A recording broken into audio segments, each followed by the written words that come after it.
Accused of shooting and killing his girlfriend on Thanksgiving last year will spend the next couple of decades of holidays behind bars. He was given a plea deal yesterday that included changing the charge against him to aggravated assault with a deadly weapon. Paris Shaw, first arrested last year. This came after officers say Joanna Baker was shot in the head in the 10,600 block of Barbed Wire Pass. That's not far from Loop 1604 and Shanefield Road. On Tuesday, in court, Shaw was officially sentenced. He must now serve half of that sentence before he is eligible for parole. Also new this noon, we now know more about the man that died after crashing into a West Side bakery yesterday. The Bexar County Medical Examiner's Office identified him as 61-year-old Richard Charles Dennis. Police say that Dennis lost control of his SUV near North Zarzamora and Fredericksburg Road. He then crashed into a utility pole and finally ran into that bakery store. And San Antonio police have now opened an investigation into what happened at closing time outside a local bar. Someone shot and wounded a man. Katrina Weber reports police believe it was the result of something that had happened inside the bar. All it took was one call to 911 to bring San Antonio police to this parking lot on Rector Street near San Pedro. There, they found a man with 3 gunshot wounds. Police say someone took aim at him around 2 this morning, closing time at Slacker's Sports Bar. They believe it happened after the 28-year-old stepped out of the bar, apparently still in the middle of a heated conflict with someone else. Police say what happened here in the parking lot actually started inside the bar. They say witnesses told them the 2 men involved in the shooting had been fighting before that inside. That other man was long gone when police arrived. Witnesses say he took off in a gray or white car. For the wounded man, there was an ambulance which took him to a hospital. Police say he was in critical condition with wounds in his shoulder, wrist, and groin. Katrina Weber, KSAT12 News. Outside with live cam. So much for those days of having lunch on the porch or out on the patio. Not today, young man. Not today. Oh, there's even raindrops on the camera. Oh, yes. It's one of those gloomy, December type days. Sometimes it's nice to have days like this. And the good news, too, is we're registering some rain and our rain gauge, and we love to see that. We'll take any bit we can get at this point. Let me show you the radar. We've got some showers still tracking through, and these are steady showers. I mean, they've been very persistent throughout the morning. All of it pretty light, but tracking south to north across the area. And where you don't see these showers, there's still some drizzle in there too. So whether or not you have a shower passing over top of you, it's still going to be damp and wet. The roads are still wet for sure. And this will continue really into the afternoon. It may taper off a little bit this evening, but we're still going to see the wet conditions off and on.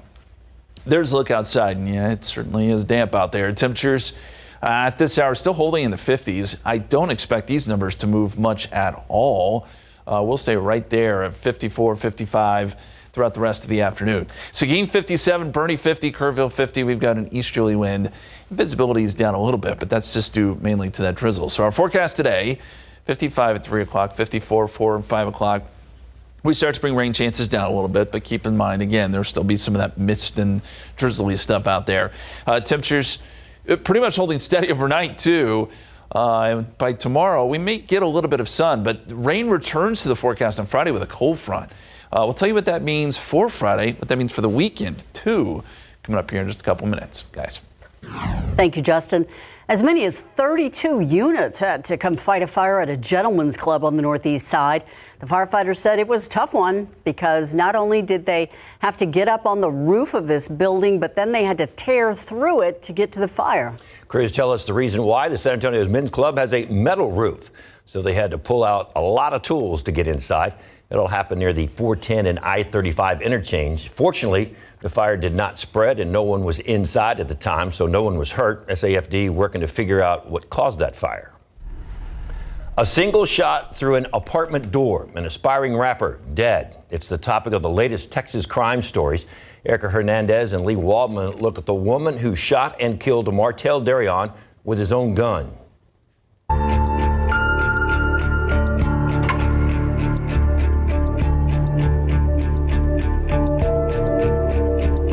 It was a murder that silenced the dreams of an aspiring rapper, shot through his door with his own gun in 2021. The suspect, a woman named Sasha Scar, later arrested and charged. When the trial finally took place, the evidence told one story. But Scar herself told a different one. What was your intent when that gun fired? I guess my intent was just to get his attention. Was it an act of self-defense or a carefully orchestrated tragedy? This is Texas Crime Stories, Shattered Dreams, the Martel de Ruin murder. This episode just posted today on KSAT12, and you can check it out now on our homepage or wherever you stream. You can also catch all the previous episodes as well on our website. So many answers now coming to light about that mass shooting spree last week in North Bexar County and South Austin. 6 people were shot to death, 3 injured over the course of 2 days. Austin police opening up about how all these shootings in different places and different times were patched together to form this massive multi-city tragedy. Angela Shin with how Shane James Jr. managed to continue that shooting spree for so long without law officers figuring out it was all the work of one man. That was Angela Shin reporting. We are learning more about a migrant facility at the San Antonio International Airport. City Manager Eric Walsh told us Monday that City Council was made aware of the plan to use a city-owned building at the airport to temporarily hold migrants.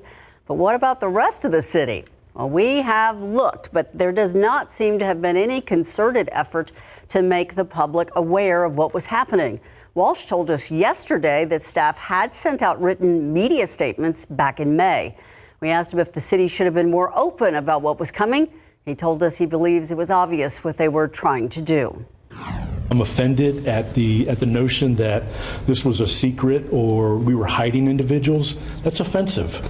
That's not our job, and it's almost ridiculous. The fact of the matter is that there's 1,200 people on average showing up in San Antonio or coming through San Antonio on a daily basis. And if anybody's got any questions about immigration, they ought to call their congressman or the federal government.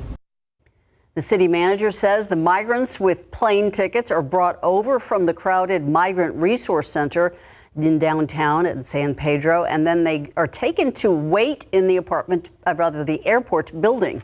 The city is calling it the Airport Transit Center, and Walsh said that the vast majority are in and out of the building within 24 hours. A federal judge says former President Donald Trump cannot claim presidential immunity in the civil defamation lawsuit against him.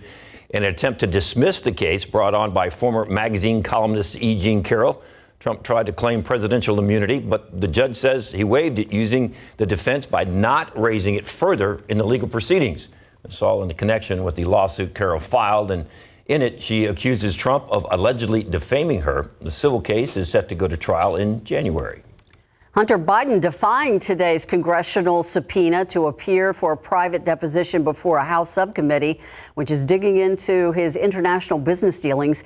The son of the president instead made a Senate statement in the Capitol that he'll only testify if it's in public.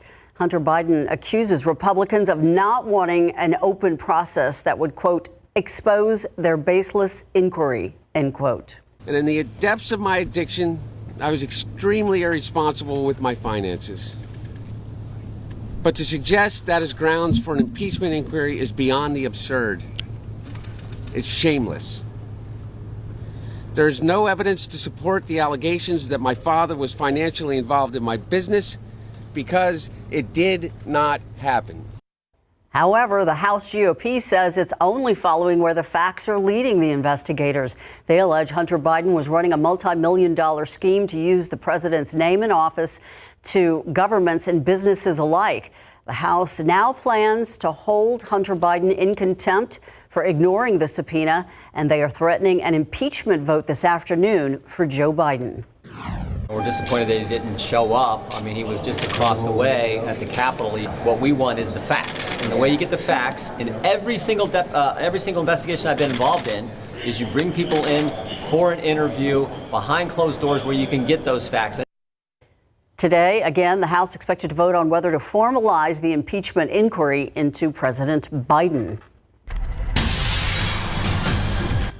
Hey, the Spurs young guns trying to keep their focus on what the future is going to look like. But boy, a win over the Lakers tonight would sure be nice. A preview coming up in sports.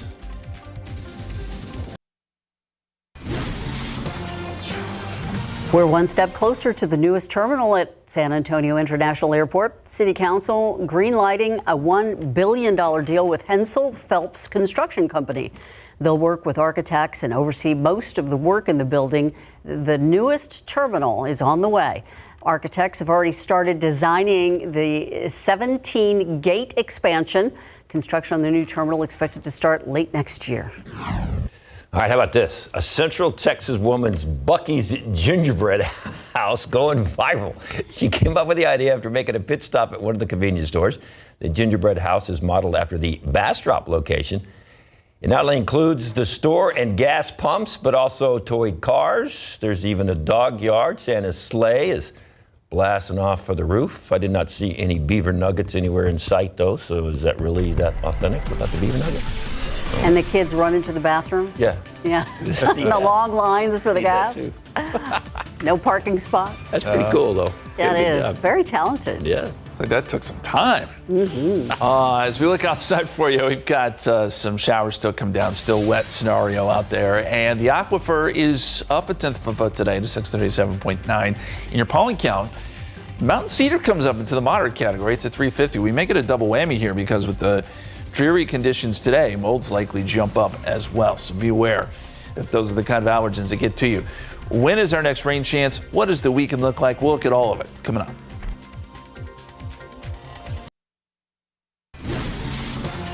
And that's getting interesting on the question of the day because, you know, Okay, my question of the day would be, what kind of tamale do you like? Pork, chicken, or cheese? Yes. Ooh, yes. All the above? That's easy. All of the above. All the above. Or Correct easy to answer. please. If I had to pick one, it would be pork. But that's not even our question. But that would go probably well with this. Yesterday was the fruitcake question. And today, there it is. Scan that QR code. Eggnog, love it or hate it. What do you think? Ooh, depends Only on if it's spiked. I was going to say, it depends on what's in it. Okay, that was going to be another option there. Hold on just a second. Yesterday it was fruitcake. She had to have whiskey in it. Today it's No eggnog judgment. and she has to have it spiked. I don't know what's going on here. That's for you two to discuss there. No judgment. It's just how I was raised. I'm sorry. You two hash that out. Come back to us in about fun house 40 you minutes grew or up so. in. Yeah. I know. That's that Louisiana stuff going on there. It's true. Thank you. Yeah, it is. Uh-huh. I actually do like eggnog no matter what. Really? I do. You can take it plain? I can take it plain. To me, it's like a smoothie, a Christmas smoothie. Really? Yeah. I'm not a big eggnog fan. No. Even No? if you put Yeah, something I else can't in do it. it. Just me? Just you. Just you. Okay. You can have it all. I feel The like whole carton is eggnog all is very polarizing, though. You either love it or hate it. There's no middle ground there. Usually. Guys, we've got to talk about a crash here on 410 in McCullough. This is causing some backups. Now, there is some improvement here. They had several lanes closed just like 10 minutes ago, but they've moved this over to the shoulder now. It looks like it's still taking up one lane, and traffic is backed up all the way to Jackson Keller. They're making quick work of this, though, getting it cleaned up, and traffic is starting to pick up. The flow is starting to pick up, so some good news there. But if you're on 410 near McCullough, know there are some pretty big backups going on at this hour. Wet roads, it's damp out there, 54 degrees at the airport. Dew point is at 51, east-northeasterly winds at about 9 miles per hour. No surprise, humidity is at 90%. It has been damp all day long, and this is not ending anytime soon. You look at the authority radar here, we've got showers that still continue to come through, most of which are pretty light. We've seen some moderate rain here or there, but most of this is just the really light stuff mixed in with some drizzle. And as we look a little closer here at San Antonio, we've still got the light rain continuing to show up and move south to north across the area. Real quickly, let's see if this will work. It's not working for us, but I was going to switch radar sites. We've got more rain out to the west. So my point in showing that would be this, again, is going to continue for a while longer. Even commute probably still gets affected by this, too. Here's the bigger picture for you, and you can see. Yeah, we've got showers out west, showers here around San Antonio, eastern counties getting a good dose of rain today. And that's keeping temperatures in check. 54 degrees here in San Antonio, 61 at Creosote Springs, 60 with rain in Del Rio right now, and 55 in Rock Springs. A little cooler as you get up into the hills, 50 Burning Stage, 50 Comfort, some rain there too. Our forecast today, 54 at 4 o'clock, 54 at 5 p.m.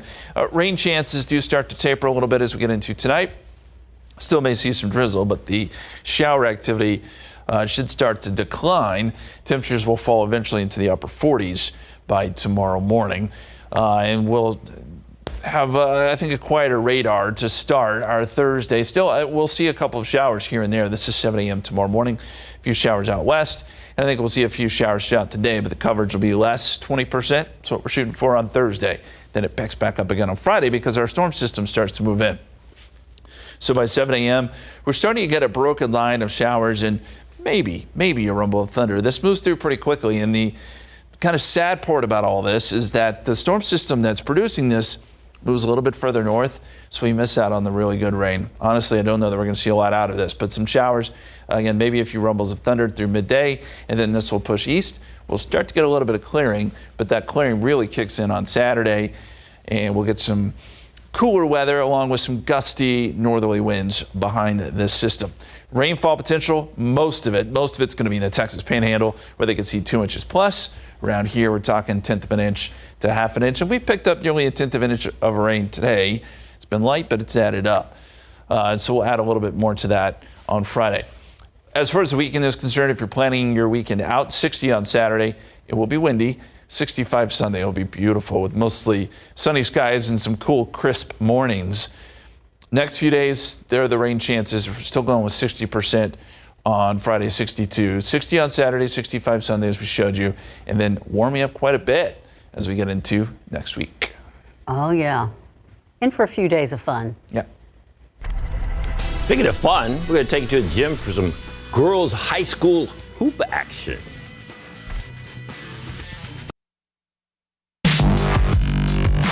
All right, we're going to change it up a little this noon. How about starting with some girls' high school hoops? Let's take it to the home of the Cowboys. McCollum, undefeated, 17-0, taking on San Marcos, but the Rattlers were the ones spitting some venom early. First half, the fast break leads to Brooklyn Harris wide open under the basket. A little easy layup right there. McCollum sharpshooter Zoe Yanez answered back. Big triple, keep it at the 6-point game at halftime. Cowboys were able to tie it up at 30 in the second half. Yanez with a little basket. She finished with a game-high 25, but too many missed baskets and poor rebounding down the stretch led to more buckets for the Rattlers, and San Marcos won at 63-58, handing the Cowboys their first loss of the season. Speaking of losing, one of two things for the Spurs going to happen. The Lakers are coming off a loss last night to the Mavericks in Dallas, so they're either going to be really worn out or they're going to be really upset and looking to take it out on San Antonio. The Spurs are 3-19, 17-game losing streak headed into the second quarter of the season. The last time they won a game, November 2nd. And Coach Greg Popovich has seen some positives, some growth, just no wins. The players are trying to stay focused on the long-term goals since they are so young and have the number one pick. He's only 19. The future is bright. So far, they have been pretty healthy until Charles Bassley suffered a torn ACL while he was playing for the G League Austin Spurs Sunday. Bassley served as San Antonio's number 2 center for most of the season. Now, in this stretch of losses, head coach Greg Popovich has shaken things up with the starting rotation. Jeremy Sohan didn't handle the ball as much as he was early in the season. Looks like they're just trying to rely on a committee for running the point. And Victor Wembanyama has started at center for the last 2 games, and this is paying off. He's averaged 19.5 points, 4.5 blocks. Wembanyama talked about facing LeBron James for the first time and how he has faith his team will see success down the line. Of course, it's a icon, and it's just somebody that as a kid you see on TV all the time, and of course going to feel even more special. Nobody doubts that in the long run we're going to be the winners, and we're going to be, we have people who've got the expertise, the experience, and it's of course it's I hate losing, but I stay focused on the long run goal. All right, so maybe the Spurs can have something, I don't know, strange happen and get a win over LeBron and the Lakers tonight. He had like 33 last night, I think. Woo. So tip-off tonight is at 7 o'clock, and you can join us here at KSAT12 30 minutes before game time for our pregame show. It kicks off at 6:30 right here on Channel 12. You can also watch it any way you stream, so we'll get you set up for the big matchup. This is going to be interesting. First time for Wemby to face LeBron. Going to be fun. Hopefully a win. Yeah, let's not make any more history. No. Even Santa has his deadlines to ensure that your gifts are under the tree in time for Christmas. Be mindful of when your packages need to be shipped out. Why some of your holiday mail needs to be sent this week.